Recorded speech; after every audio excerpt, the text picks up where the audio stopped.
একটি মন্দিরে একদিন একটি মেয়ে কৃষ্ণ দর্শন করতে গেছে। তো সেখানে রাধারানী আর কৃষ্ণ দর্শন করতে গিয়ে সে যখন প্রণাম করছে তখন দেখছে আশেপাশ থেকে প্রচুর মানুষ তা মানে একে অপরের গল্প নিয়েই ব্যস্ত। তাদের সংসার, তাদের বাচ্চা-কাচ্চা, তাদের মানে শারীরিক জীবনে আমাদের যা, যা ঘটে সব গল্প নিয়ে ব্যস্ত। সবাই সবার মতো গল্প করছে।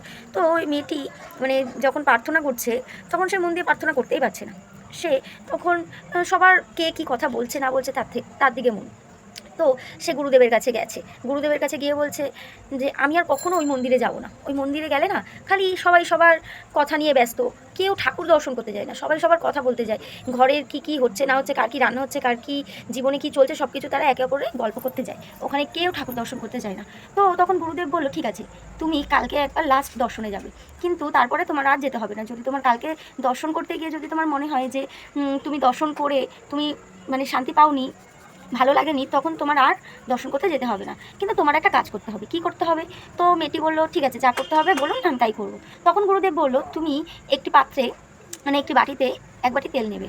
তেল নিয়ে দেখবে, বাটি না সরি, একটি প্রদীপ নেবে। প্রদীপ নিয়ে তুমি সেই প্রদীপটা ধরাবে।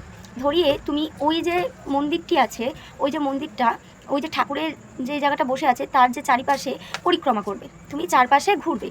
আর তোমার মনস্কামনা, যে তোমার মনের ইচ্ছা সেটা তুমি বলবে। তো ওইটা করতে, করতে একটা জিনিস লক্ষ্য রাখবে যে প্রদীপটি যেন না নিভে যায়।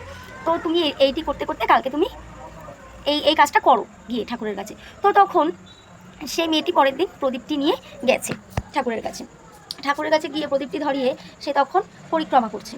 মানে ওই দেখছে যাতে প্রদীপটি না নিভে যায়, সেই দিকে ভীষণ ধ্যান। যেহেতু গুরুদেব বলেছে প্রদীপ যেন না নিভে যায়। তো সেই দিকে খুব ধ্যান। তো সে ৩ বার পরিক্রমা করে তার মনস্কামনা জানিয়ে সে চলে এসছে। গুরুদেবের কাছে এসে বলছে, এবার গুরুদেব ওই মেয়েটিকে জিজ্ঞেস করছে যে, "কী ব্যাপার? আজকে প্রদীপটি ঠিকঠাক জ্বলেছে তো? নিভেনি তো?"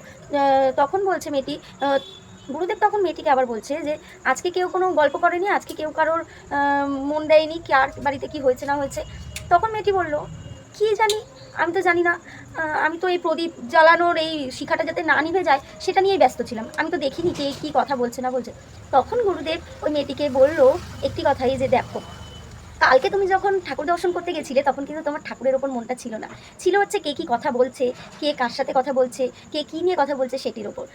তুমি যদি এক মন দিয়ে একভাবে যদি কাউকে স্মরণ করো, তার মানে চিন্তা করো, তো দেখবে সেটার দিকেই তোমার মন রয়েছে। তোমার মন তো কালকে ঠাকুরের দিকে ছিল না। তো কোথায় ঠাকুর আছে, কোথায় নেই এটা বড় কথা না। তোমার মন কী বলছে, তুমি কোথায় তোমার মনকে লাগাচ্ছ বা তোমার মনটা কোথায় বসাচ্ছ, কাকে দিচ্ছ সেটির ওপর ডিপেন্ড করে।" এই গল্পটিতে এটাই বোঝার যে তুমি যখন কোথাও যাবে বা যে কোনো কাজ করবে জীবনে, চলার পথে হোক যেটাই হোক না কেন, লোকে অনেক কথা বলবে। তো লোকের কথায় কান না দিয়ে তুমি তোমার গন্তব্যস্থলে তোমার যে ফোকাসটা যেখানে আছে সেটিকে কীভাবে লক্ষ্য পূরণ করবে সেটার দিকে ধ্যান দিলে তুমি আরও তাড়াতাড়ি সফলতা পাবে। তাহলে চলো আজকে ভিডিওটা কেমন লাগলো অবশ্যই কমেন্টে আমাকে জানিও। আর নতুন নতুন ভিডিও পেতে গেলে আমাকে অবশ্যই তোমরা একটু ফলো করে নিও। চলো, ভালো লাগলে বন্ধুদের কাছে শেয়ার করে দিও। আজকের মতন টাটা, সবাই ভালো থাকবে, সুস্থ থাকবে। নমস্কার।